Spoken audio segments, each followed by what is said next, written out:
नमस्कार दोस्तों, SB news India के डिजिटल पैनल आपके अपने Facebook page, YouTube channel Amrish Balyan पर आप सबका हार्दिक स्वागत है, अभिनंदन है।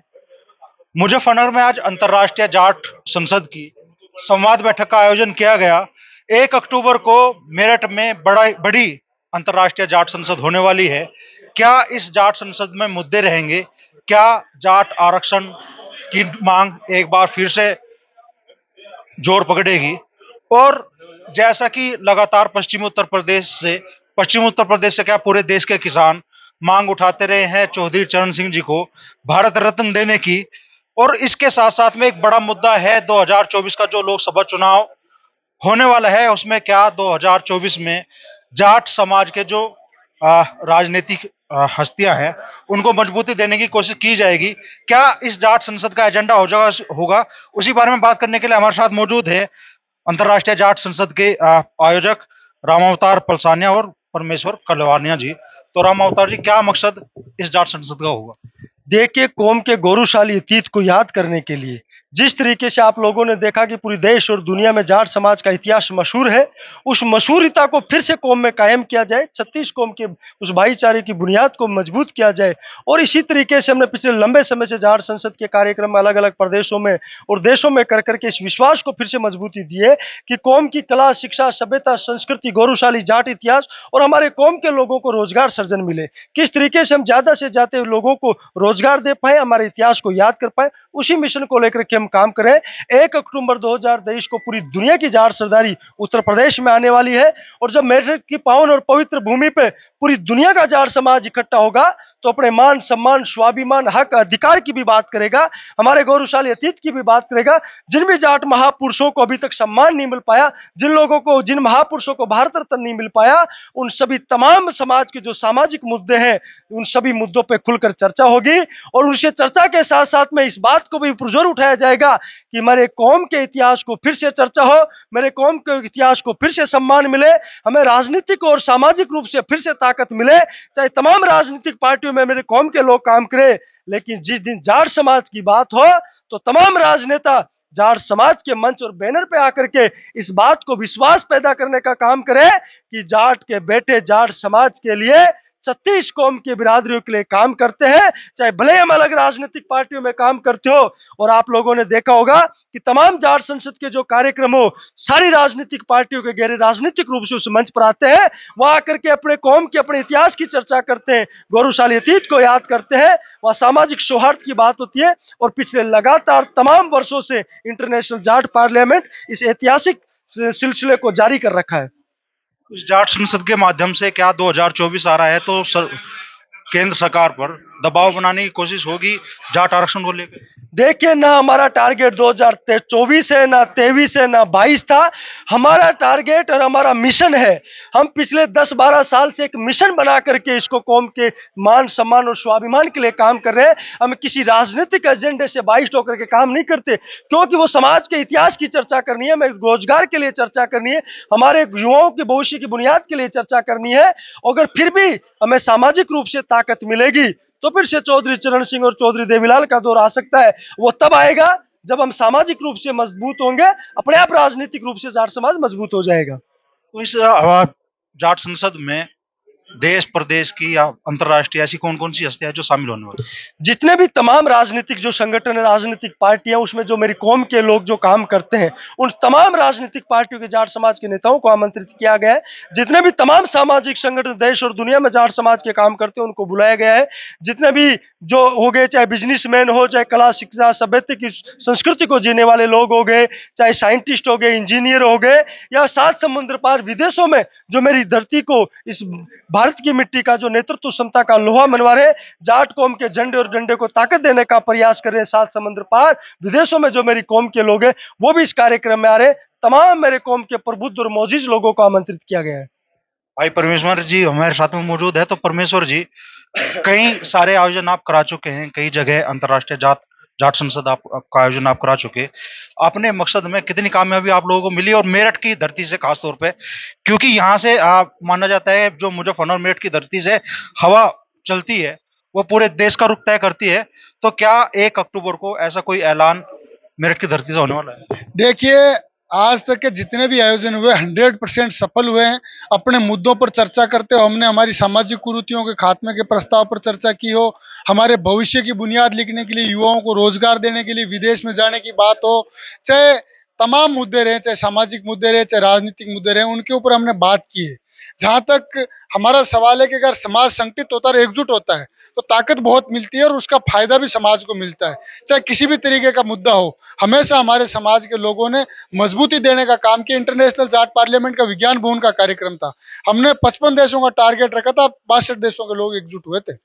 जयपुर के अंदर 130 देशों के लोग आए, सामाजिक भाईचारे की बुनियाद मजबूत की। उन्होंने 5-5, 6-6, 2-2, 4-4 लोगों को विदेशों में वो लेके गए, वहां संपर्क में आने वाले लोगों को। तो समाज तो आगे बढ़ता ही है, और सक्सेस इसी को तो कहते हैं कि रोजगार मिले, हमारे बच्चे आगे पढ़े, एजुकेशन के अंदर काम मिले, गरीब बच्चों को शिक्षा में निःशुल्क मिले। इन्हीं मुद्दों को लेकर हमने काम किया। इतिहास की जहां तक बात है, महाराजा सूरजमल के इतिहास को डिजिटल करने का काम किया।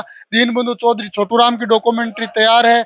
इसके बाद राजा महेंद्र प्रताप की डॉक्यूमेंट्री के ऊपर भी काम चल रहा है। आने वाले समय में चौधरी चरण सिंह हो, ताऊ देवीलाल हो, बाबा टिकैत, जितने भी हमारी कौम के महापुरुष, बाबा शामल तोमर हो, सबके इतिहास को डिजिटल करके उन्हें डॉक्यूमेंट्री बनाने का काम है, ये हम लोग कर रहे हैं। डिजिटल इतिहास का मतलब होता है कि जहां कहीं पर भी कोई व्यक्ति एक बुक लिखता है, वो बुक एक सीमित समय तक वहां तक रहती है, उसको ज्यादा लोग नहीं पढ़ पाते। लेकिन अगर उसे इंटरनेट की दुनिया में आजकल डाल डाल दिया जाए, बड़े बड़े न्यूज चैनल है वो आजकल सोशल मीडिया पे आ गए, तो हमारा जमाना सोशल मीडिया, तो हमने उस पर डाल के उसको प्रत्येक व्यक्ति पढ़े, चाहे सर्व समाज का, चाहे किसी भी जाति धर्म का हो। और मुझे बताते खुशी है कि जो महाराजा सूरजमल की डॉक्यूमेंट्री थी, वो तो एशिया की सबसे ज्यादा देखी जाने वाली डॉक्यूमेंट्री में उसने नाम कमाया। इस तमाम मुद्दों को लेकर, और जहां तक मेरठ के अधिवेशन की बात है, ये आयोजन बहुत और बेहद सफल और ऐतिहासिक आयोजन होगा, क्योंकि मेरठ की भूमि, उत्तर प्रदेश की भूमि, तो वो भूमि है जिसने देश की दशा और दिशा देने का काम किया, उन्होंने नेतृत्व देने का काम किया। हमें गर्व है इस भूमि के ऊपर और यहाँ की जाट सरदारी के ऊपर। ये सरदार जब हुंकार भरेंगे, पूरी दुनिया के जाट उन्हें देखेंगे और उन्हें फॉलो करेंगे। मुजफ्फरनगर में इस संवाद बैठक का संचालन किया, जिले के किसान नेता भी रहे हैं, सामाजिक आयोजनों से भी जुड़े रहे हैं, अशोक बालियान जी ने। तो अशोक जी, किस तरह की चर्चा आज इस बैठक में? यही हुई कि हम जो आगामी 1 अक्टूबर को मेरठ में हम लोगों की वहाँ जाट संसद का प्रोग्राम रखा गया है कि हमारी कम्युनिटी में बेहतर शिक्षा कैसे हो, हमारी कम्युनिटी की व्यापार में कैसे भागीदारी बढ़े, हमारी कम्युनिटी की नौकरी में कैसे भागीदारी बढ़े, और हमारी कम्युनिटी की सत्ता में कैसे भागीदारी बढ़े, और हम माइग्रेशन भी करें, कैसे कृषि पर हमारी निर्भरता कम हो, और हम यहाँ स्थानीय स्तर से लेकर हम अंतर्राष्ट्रीय स्तर पर फैलें। इन्हीं सब मुद्दों पर आज हमने यहाँ चर्चा की है अमरीश जी। तो बड़ा विषय आपने उठाया, जाट समाज की सत्ता में भागीदारी, इसकी चर्चा भी 1 अक्टूबर को होगी। को किस तरीके से समाज के जो राजनीति में सक्रिय लोग हैं उन्हें आगे बढ़ाने का प्रयास किया जाएगा? देखिए अमरीश जी, हमारा हमेशा ये रहा है कि हमें सकारात्मक सोचना चाहिए। अगर जाट परिवर्तन को नहीं सोचेगा, दुनिया में परिवर्तन एक सबसे कड़वी सच्चाई है कि परिवर्तन होगा। और आज परिवर्तन आप देख रहे होंगे कि सारी दुनिया में, अमेरिका में चुनाव हुए, वहां भी राष्ट्रवाद की भावना आई। भारत में 2014 में लोकसभा के चुनाव हुए तो राष्ट्रवाद की भावना आई।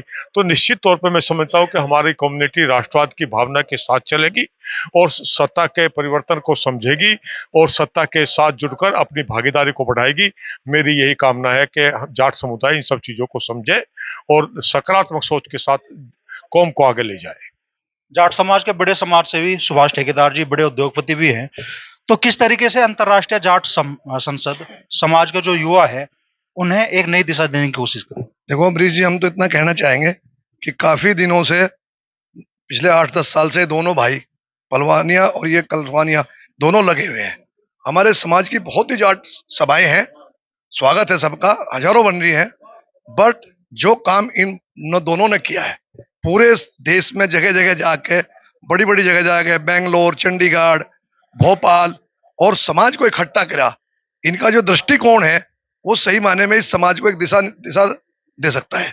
इसी सहयोग के लिए मेरठ में चूंकि हो रही है आपके जाट संसद, तो 3-4 दिन पहले ये भाई हमारे पास आए थे कि भाई ये आपके इस इलाके में एक पंचायत हो रही है बहुत बढ़िया हमारी, इसमें अशोक बालियान जी और मैं दोनों 2-3 दिन से लगे, और यहाँ समाज की हमने बहुत ही मौजी लोगों को बुलाया और सबसे हमने ये अनुरोध करा कि 1 तारीख में मेन फोकस है, 1 अक्टूबर में हम सभी लोग वहां चले, और वहां इन्होंने देश विदेश के लोगों के बहुत बड़े बड़े अच्छे हमारे समाज के लोग बुला रखे हैं, बहुत बड़ा आयोजन है, और उस आयोजन से हमारी जो बिरादरी के बच्चों को दिशा दिशा मिल सकती है। उसी संपर्क में आज ये हमने यहाँ आयोजन किया है। ये हमने बहुत ही समाज के चुनिंदा लोग, ब्लॉक प्रमुख, जिला पंचायत सदस्य, बिरादरी के और प्रधान और जो समाज के लोग हैं, वे सब लोग हमने यहाँ इकट्ठे किए हैं केवल कि 1 तारीख को इस आयोजन को हमें सफल बनाना है। और हम धन्यवाद देते हैं इन दोनों भाइयों को कि इतने हाईली एजुकेटेड होने के बावजूद ये नौकरी भी कर सकते थे, ये किसी बड़े संस्थान में जा सकते थे। इनके अंदर समाज की पीड़ा थी, तभी तो ये दुनिया और देश में भागे फिर रहे हैं।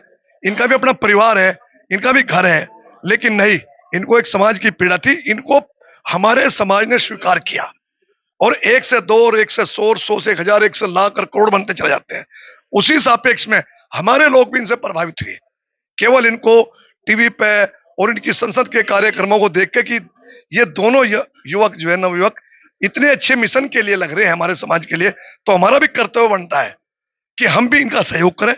अपनी सभा की ओर से भी, ऑल इंडिया जाट सभा के सेक्रेटरी होने के नाते भी मैं कह रहा हूं, और बाकी समाज के जो हम कार्यक्रम यहाँ करते रहते हैं, आपको पता ही है, उन सबसे हमारा ये अनुरोध रहेगा। और अगले 1 महीने में अशोक बालियान जी, जो मोजी गांव हैं, जो मोजी लोग हमारी बिरादरी के टिप्स पे हमारे पे हैं, शामली और मुजफ्फरनगर की जिम्मेदारी हम इन भाइयों को कह रहे हैं कि दोनों की हम लेंगे और हम बड़ी संख्या में यहाँ से लोगों को भेजने का काम करेंगे और वहां को इनके इस आयोजन को सफल बनाओगे जिस मिशन के लिए ये लोग लगे हुए हैं। तो मेरठ में कितनी बड़ी तादाद में जाट समाज के लोगों के जुड़ने की उम्मीद है और मुजफ्फरनगर शामली की उसमें कितनी भागीदारी? देखो, उस हॉल का तो मुझे पता नहीं वो कितना बड़ा है, 3-4 हजार सीटिंग का तो हॉल है। उसके बाहर भी इन्होंने बहुत बड़ी व्यवस्था है, खुले की भी व्यवस्था वहां बहुत ज्यादा है। तो मुझे नहीं लगता कि वहां संख्या में कोई कमी रहेगी, क्योंकि मुजफ्फरनगर और शामली पहले से क्षेत्र रहा है, चाहे आरक्षण का मैटर रहा हो, चाहे किसी भी मुद्दे पर रहा हो, चाहे चुनाव में रहा हो। आपको तो पता ही है कि यहाँ के लोग, यहाँ के जो जाट हैं, वो बहुत सक्रिय भाग लेते हैं। तो हमें उम्मीद है कि यहाँ से काफी संख्या में लोग, संख्या बताना तो कोई एकदम से कोई उचित नहीं है, क्योंकि जो है उस टाइम का बताएगा क्या मौसम रहेगा, कैसा रहेगा। लेकिन हम इन्हें आश्वासन देना चाहते हैं, अशोक बालियान जी में, कि हम अपनी जाट महासभा की ओर से और इस समाज की ओर से और गांव-गांव में हम इनका घूम के, अभी हम इनका एक शामली में भी कार्यक्रम कराएंगे ऐसे जैसे, हाँ, क्योंकि वो भी जनपद अलग बन गया तो वहां के लोग यहाँ तक नहीं आ पाते अब। तो वहां भी हमारे टीम है, हमारे जिला अध्यक्ष है जाट महासभा के, वहां भी जाएंगे और पूरे समाज से ये अनुरोध करेंगे कि ज्यादा संख्या में जाके इस कार्यक्रम को सफल बनावे, जिससे कि इनके हाथ मजबूत हो और समाज को भी दिशा मिले। तो बड़ा आयोजन मेरठ की धरती पे होने जा रहा है। जाट समाज बड़ी अंगड़ाई 1 अक्टूबर को, जब अंतर्राष्ट्रीय जाट संसद होगी मेरठ में, तो ले सकता है।